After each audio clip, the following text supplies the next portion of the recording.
This is AI.R. Artists in Residence Broadcasting, coming to you once a week from New York City. Hello, I'm John Cullum, and my wife Emily Frankel is sitting right here beside me. And we are going to talk about money. Oh? Do you like making money? Is making money important to you? Very, very, very important to me. Yeah? I've never even thought about it, really. It's very important to have it, and when you don't have it, it's terrible.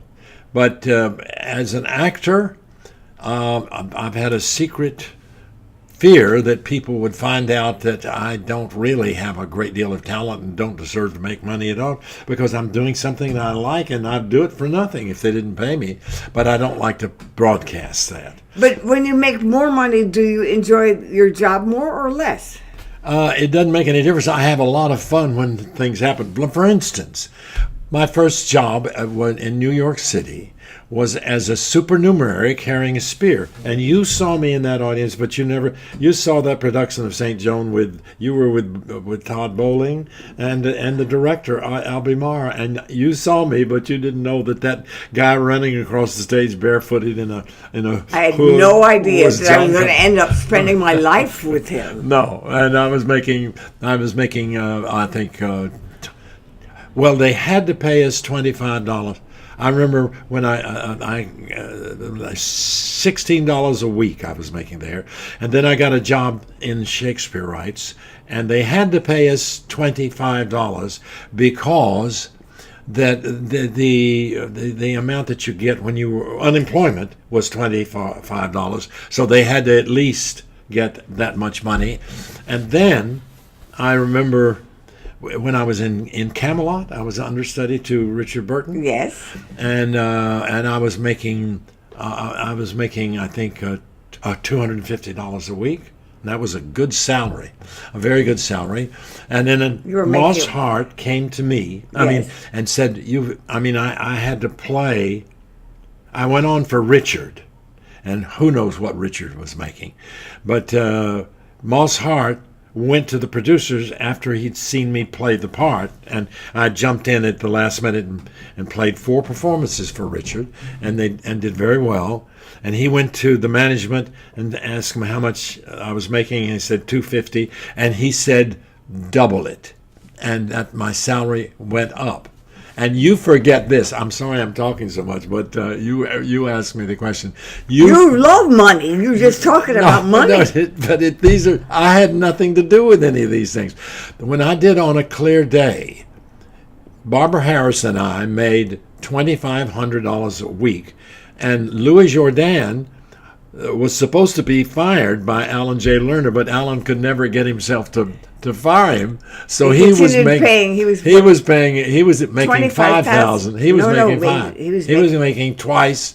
He was making the same salary all the time that we were working as Barbara and ours together. So he must have been making $5,000. I think he got much more than that. So. But in any case, he made that money all the time. And then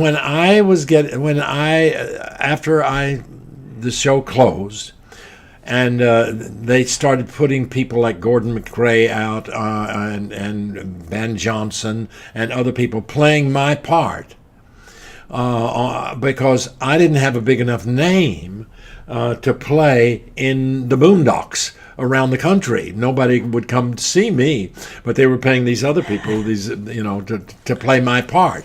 And the ICM called me, and you were sitting right. I remember where we were. We were right in there. It was your studio at that time, and I was so ticked off because they wanted me to take over for Van Johnson down in Charlotte. I remember that. And I said, no way I'm going to do that. I said, you didn't think I was good enough to play down there. Now you're asking me to come down. And you've got to do this, John. They were so adamant because they had gotten some Van Johnson had gotten some offers to play in the movies, and he was trying to renew his movie career.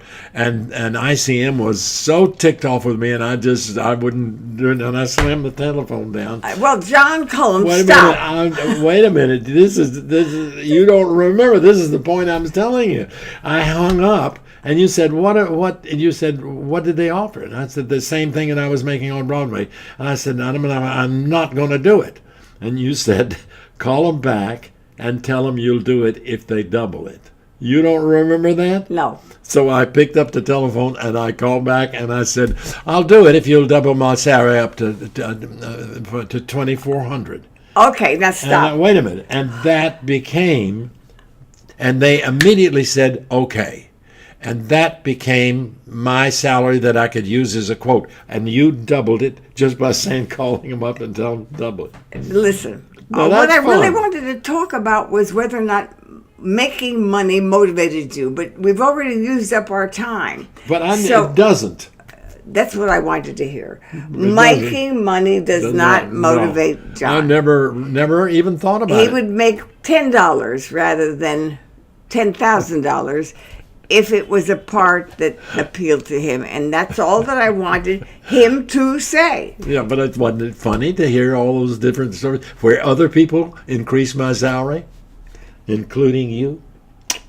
I'm a good wife. Admit Yes, it. that's right. Thank you very much, Now John. this gal knows how to make money. Thank We'll talk about that sometime. you very much, John Cullum. Okay. For answering this question in the way in which you answered it, which was not the way I had in mind. Okay. We'll talk to you later. Okay. See you next week. So long. This is AI.R. See you next week.